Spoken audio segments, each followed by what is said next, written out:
So now I turn to the budget strategies and priorities for financial year 2026-27. The budget for financial year 2026-27 reflects a commitment to fiscal responsibility, economic stability, and continued investment in the welfare of our people. The total budget outlay for the coming financial year is rupees 3.562 trillion, comprising current expenditure of 2.560 trillion, a development portfolio of rupees 720.39 billion, and capital expenditure of rupees 281.7 billion. Despite significant fiscal constraints and additional national obligations, we have protected allocations for education, healthcare, irrigation, public safety, local government services, and social protection.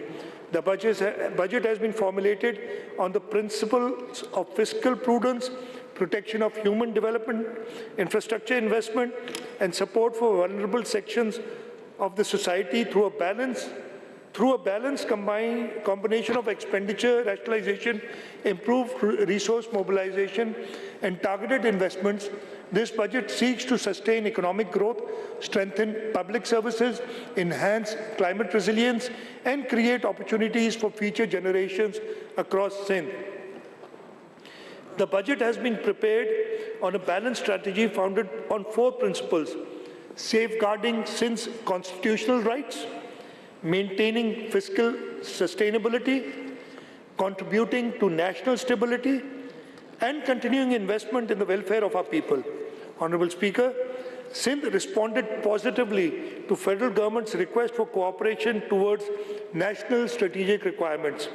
However, from the outset, we made it clear that any support must remain fully consistent with the Constitution, protect Sindh's rights under the NFC award, and not compromise province's development priorities, fiscal sustainability, or public service delivery obligations. Following extensive negotiations, the Government of Sindh secured a comprehensive framework of constitutional and financial safeguards through an arrangement with the federal government. The most important safeguard is the full protection of Sindh's constitutional entitlement under the 7th NFC award. This arrangement explicitly secures fiscal protection mechanism through a guaranteed federal revenue assignment base of rupees 3.35 trillion. Even if federal revenues fall below this threshold, Sindh's protected share will remain insulated from such shortfalls, ensuring stability and predictability in province's finances.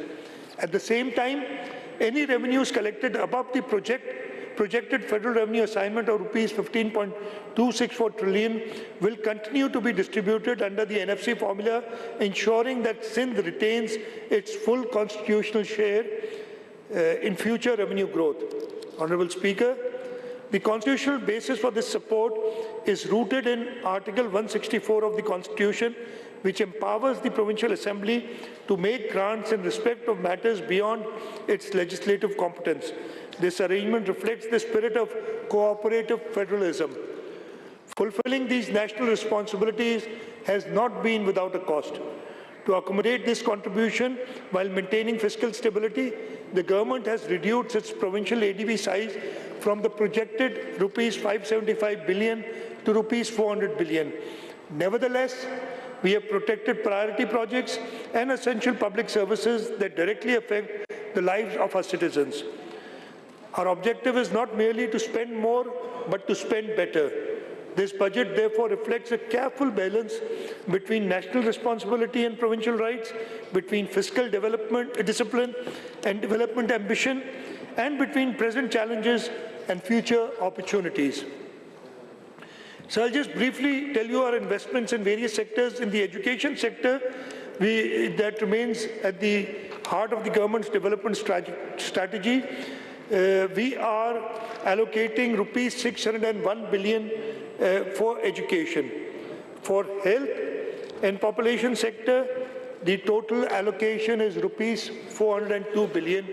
This would enable, and so we have ring-fence funding to our flagship healthcare institutions, including NICVD, SICVD, SIUT, SICHN, JPMC and Government Institute, which collectively provide free and life-saving healthcare services to millions of patients annually. We've also ensured that a partnership with Indus Hospital Network, Child Life Foundation and Patient Aid Foundation remains insulated from fiscal pressures so that uninterrupted healthcare services continue to be available to the citizens of this province. So in the transport and communication sector, we have allocated 185 billion rupees. These investments will support expansion of public transport system, road infrastructure, bridges, improve mobility, reduce travel time, facilitate trade, and provide safe, affordable, and efficient transportation system to people of Sindh. So in the irrigation sector, an investment of rupees 103 billion has been provided. The government will continue investing in canals, drainage systems, barrages, flood protection works, and climate-resilient water structure. In sanitation and public health engineering sector, an allocation of rupees 49 billion has been earmarked, and this will enable us to ensure that drainage infrastructure and public health engineering projects improve living conditions and public health outcomes, particularly in the underserved urban and rural areas. Sir, for local government and service delivery sector, we are allocating rupees 347.6 billion. And these resources will support municipal infrastructure, urban development, solid waste management, community services, and improvement in local service delivery across Sindh. For law and order, to maintain peace and security, an amount of 222 billion rupees is being allocated. These resources will strengthen policing, public safety, counterterrorism capabilities, safe city initiatives, and modern law enforcement infrastructure to ensure the protection of lives and property across the province. An amount of rupees 72.8 billion has been allocated for the agriculture, livestock, and fisheries sector, which remain a priority for us. For energy, climate, and environmental sector, rupees 84 billion has been earmarked. For minorities and women development sector, rupees 3.5 billion has been provided, and these allocations have been ring-fenced and protected from expenditure rationalization measures. The government remains committed to empowering women, promoting gender equality, supporting economic participation, and ensuring that minority communities continue to receive the support and opportunities they deserve as equal citizens of Pakistan. For persons with disabilities, an investment of rupees 22.8 billion is earmarked. Despite physical challenges, funding for disability-related programs has been fully protected. The government will continue investing in rehabilitation services. For the social protection sector, an amount of rupees 26.4 billion has been earmarked. Honorable Speaker, the budget 2026-27 is therefore not merely a program of expenditures. It is carefully prioritized investment strategy designed to protect human development, strengthen infrastructure, improve connectivity, enhance water security, promote economic growth, and create opportunities for future generations. Every rupee has been directed towards projects that deliver the highest social and economic return for the people of Sindh.